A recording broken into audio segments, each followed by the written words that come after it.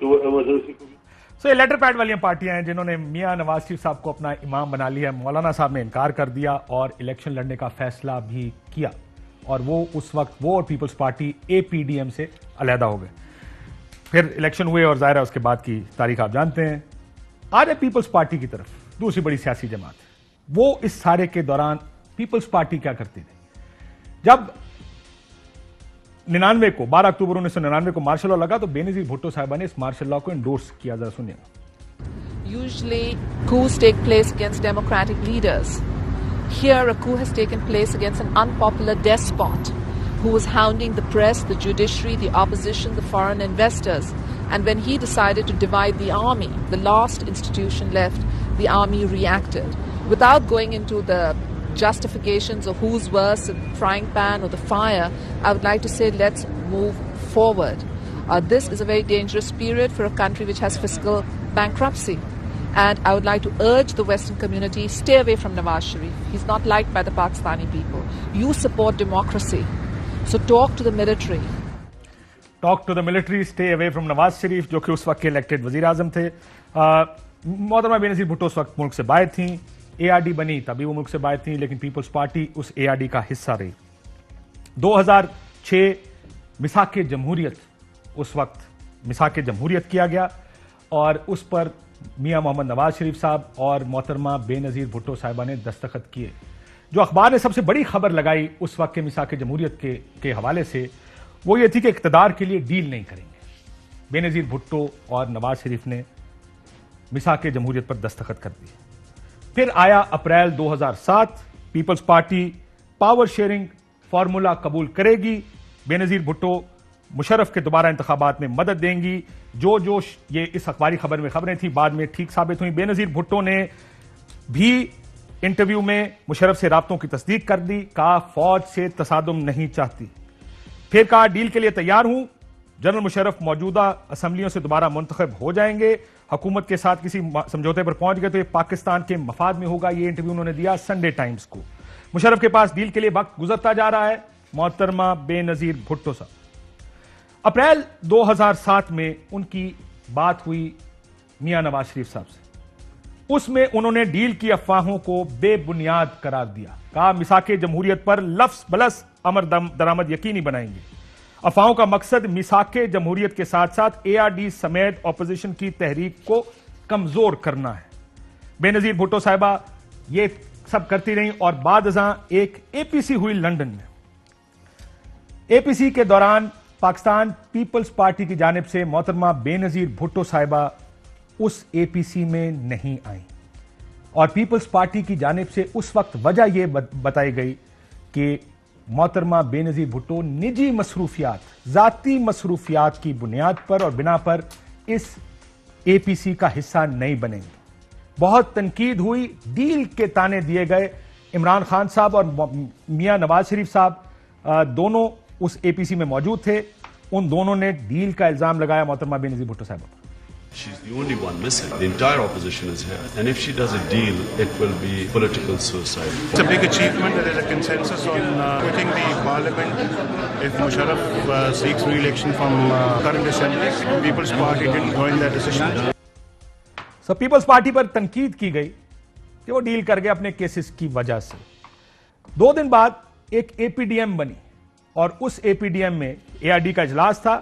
Peoples party ने इस वजह से उस इजलास से वॉकआउट कर दिया कि जो उस APDM में बातचीत की जा रही है वो APDM का या जो एजेंडा था उसका हिस्सा नहीं है और पीपल्स पार्टी उस APDM का हिस्सा बनने से उन्होंने इनकार कर दिया।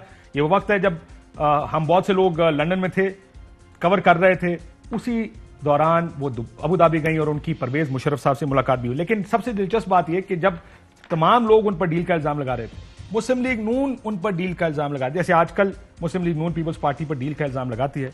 मोहतरमा बेनजीर भुट्टो साहिबा ने भी कहा कि मुस्लिम लीग नून ने अपने लीडर को पाकिस्तान से बाहर निकालने के लिए हुकूमत से खुफिया समझौते किए। हमारा मसला यह कि हम बात खुलकर कर देते हैं, मुस्लिम लीग नून मुलाकातें करने के बाद बताती है, हम पहले बता देते हैं। यह गुफ्तगू थी उस वक्त मोहतरमा बेनजीर भुट्टो साहिबा की।